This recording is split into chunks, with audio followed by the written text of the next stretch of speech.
Welcome back to America Right Now. I'm Tom Basili. In this week's Who is Kamala Harris series, the vice president's record on energy and the environment. With Harris flip-flopping on a number of her policy positions, where is she really on these issues? And what will it mean for our economy and your wallet if she gets elected? Here to discuss is the founder and CEO of the Center for Industrial Progress and the author of The Moral Case for Fossil Fuels, Alex Epstein. Alex, welcome back to the show. We always appreciate you making time for us. Alex, I'm going to ask you about some specific issues and positions that she has taken in just a moment, but kind of generally on the issues of energy and the environment. How would you kind of sum up who is Kamala Harris? I think she's a politician who has a combination of disinterest in energy and hostility toward energy because, in her particular political environment, the big issue is rapidly eliminating fossil fuels in the name of allegedly preventing climate catastrophe. So what you can see with her record is she's very willing to adopt or to promote net zero by 2050, which basically means eliminating fossil fuels or most fossil fuels by 2050. And then she's also willing to take positions like banning fracking, which would mean banning 60% of U.S. oil production, 75% of natural gas production, without much thought. Back in 2016, as California's Attorney General, Harris sued the Obama administration over fracking. You just mentioned it. Calling it a threat to the health and well-being of California communities. In 2019, at a CNN town hall, then Senator and presidential candidate Harris said this about the practice. Will you commit to implementing a federal ban on fracking your first day in office, adding the United States to the list of countries who have banned this devastating practice? There's no question I'm in favor of banning fracking. But then in an interview with CNN on Thursday, she said this. I made that clear on the debate stage in 2020, that I would not ban fracking. As vice president, I did not ban fracking. As president, I will not ban fracking. So she's modulating, I'm assuming, because of Pennsylvania, because of the state of Pennsylvania and what it could mean for that key swing state there. You agree? Well, probably, but whatever her motivation is, she still wants to ban fracking because she wants to pursue net zero by 2050, and that requires banning just about all fracking along with all other fossil fuels. In that same interview, she made this claim that, I changed my mind because I saw that if we just spend $1 trillion through the IRA, it's actually going to be much more than $1 trillion on, quote, green energy, then we don't need to ban fracking.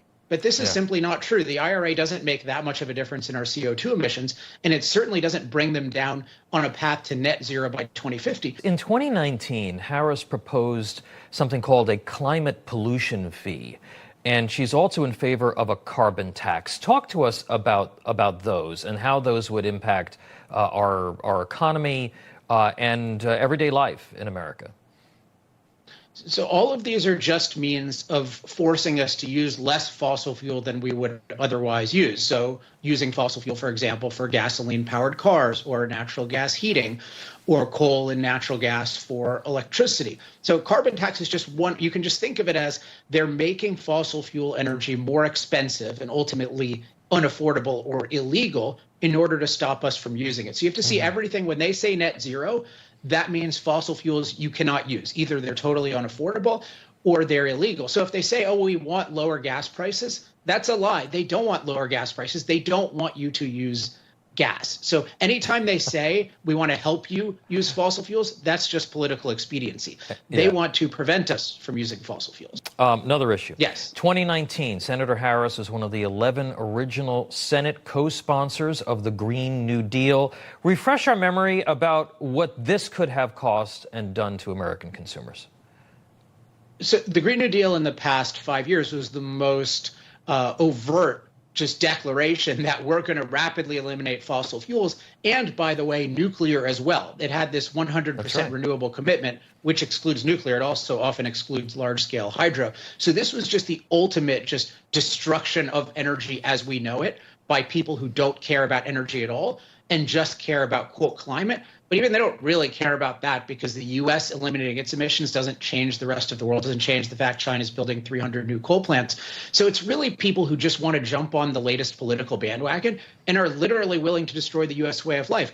The idea that you could sign your name to this means at minimum you are wildly ignorant about energy. All right, and talk about her previous record. Exit question for you. When she was district attorney of San Francisco, she formed an environmental justice unit to fight against urban pollution.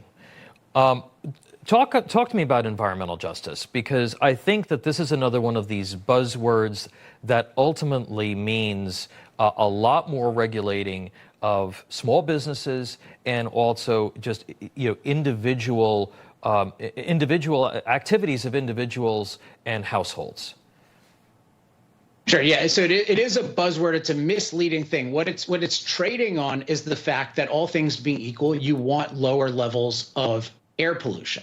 So that's a legitimate kind of thing. But whenever you're thinking about levels of air pollution, you have to think about them in context. Some areas, so for example, industrial areas, have somewhat higher levels of air pollution. They're still very low by global standards and historical standards, because it's vital for industry. So for example, if you have a refinery somewhere, yeah, that's going to have more air emissions than a place that doesn't have a refinery. But these are places that are vital for jobs, that are vital for opportunity, that are vital for the country. So what environmental justice does is it just basically takes industrial areas that sometimes have, lower income or middle income people living there, and it says we're going to help those people by destroying the industrial infrastructure. And the way that they do that, of course, is by bankrupting humans and businesses and killing jobs. Alex Epstein, as always, we really appreciate you. Thank you so much. Thanks, Tom.